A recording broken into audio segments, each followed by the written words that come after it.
Hello friends, welcome to Sathya சமையல்.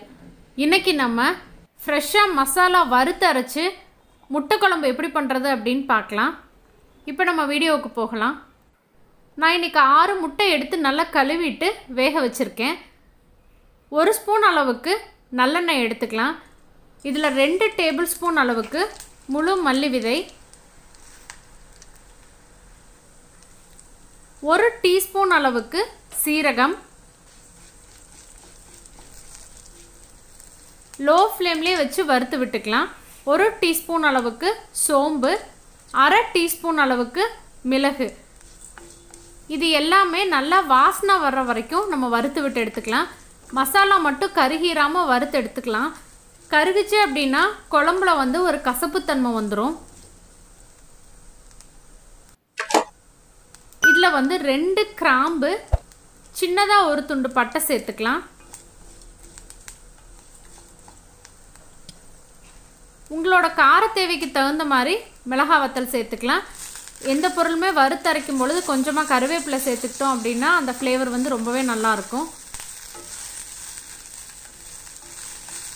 இப்போ இது எல்லாமே வறுபட்டதுக்கு அப்புறமா நம்ம ஆற வச்சு மிக்ஸி ஜாரில் சேர்த்துக்கலாம்.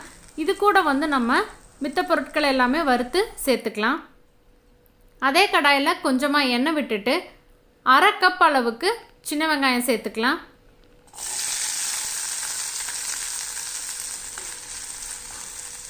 இது கூடவே பூண்டு பற்கள் ஒரு 4 பல்லளவுக்கு சேர்த்துக்கலாம்.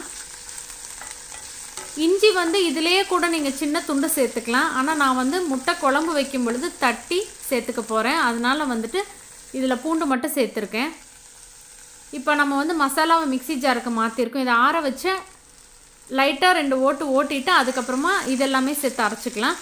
1 தக்காளி பழம், கொஞ்சமாக மஞ்சள் தூள், உப்பு சேர்த்து வதக்கி விட்டுக்கலாம். மீடியம் சைஸ் அளவுள்ள தக்காளி பழமாக எடுத்துக்கலாம்.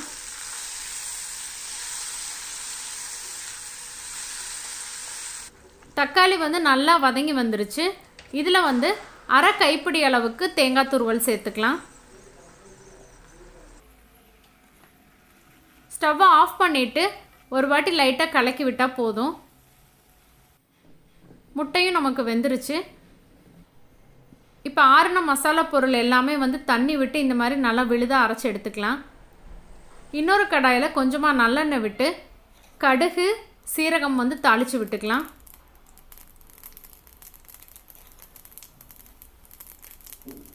இதிலே கொஞ்சமாக கருவேப்பிலையும் 1 பெரிய வெங்காயத்தை நீல வாக்கில் கட் பண்ணியிருக்கேன், அதையும் சேர்த்துக்கலாம்.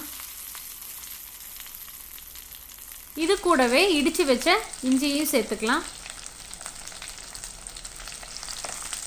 இப்போ வெங்காயம் நல்லா வதங்கினதுக்கு அப்புறமா நம்ம அரைச்சி வச்சுருக்க மசாலா விழுதை சேர்த்துக்கலாம். விழுது நல்லா நைஸாக இருந்தால் தான் கிரேவி டேஸ்ட்டாக இருக்கும்.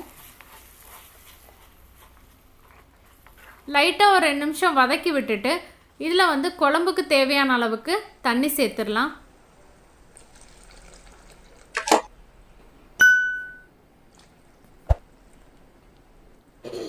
தண்ணி சேர்த்துனதுக்கப்புறமா தேவையான அளவுக்கு கல்லுப்பு போட்டுக்கலாம். எல்லாத்தையுமே நல்லா கலக்கி விட்டுட்டு நம்ம மூடி போட்டு குழம்பு கொதிக்க விட்டுக்கலாம். ஒரு 10 நிமிஷத்துக்கு அப்புறமா குழம்பு நல்லா கொதி வந்துருச்சு. அதனுடைய பச்சை வாசனையும் நீங்கிருச்சு. ஆனால் கொஞ்சமாக தண்ணி இருக்கிறதுனால நல்லா திக்கானதுக்கப்புறம் நம்ம எடுத்து வச்சுருக்க முட்டை எல்லாமே லைட்டாக கீறி விட்டுட்டு இதில் சேர்த்துக்கலாம். அப்போ முட்டைக்குள்ளே அந்த மசாலாலாம் இறங்கி டேஸ்ட் ரொம்ப நல்லாயிருக்கும். முட்டை சேர்த்துனதுக்கப்புறம் ரொம்ப நேரம் கொதிக்கணும்னு இல்லை, ஒரு 5 நிமிஷம் போல் இருந்தால் போதும். அதுக்கப்புறமா நம்ம ஸ்டவ்வை ஆஃப் பண்ணிடலாம். இந்த டேஸ்டான வறுத்தரைச்ச முட்டை கிரேவியை நீங்களும் ட்ரை பண்ணி பாருங்கள். வீடியோ பிடிச்சிருந்தது அப்படின்னா உங்கள் ஃப்ரெண்ட்ஸ் எல்லாத்துக்கும் ஷேர் பண்ணுங்கள், லைக் பண்ணுங்கள், கமெண்ட் பண்ணுங்கள். மறக்காமல் நம்ம சேனலை சப்ஸ்கிரைப் பண்ணுங்கள்.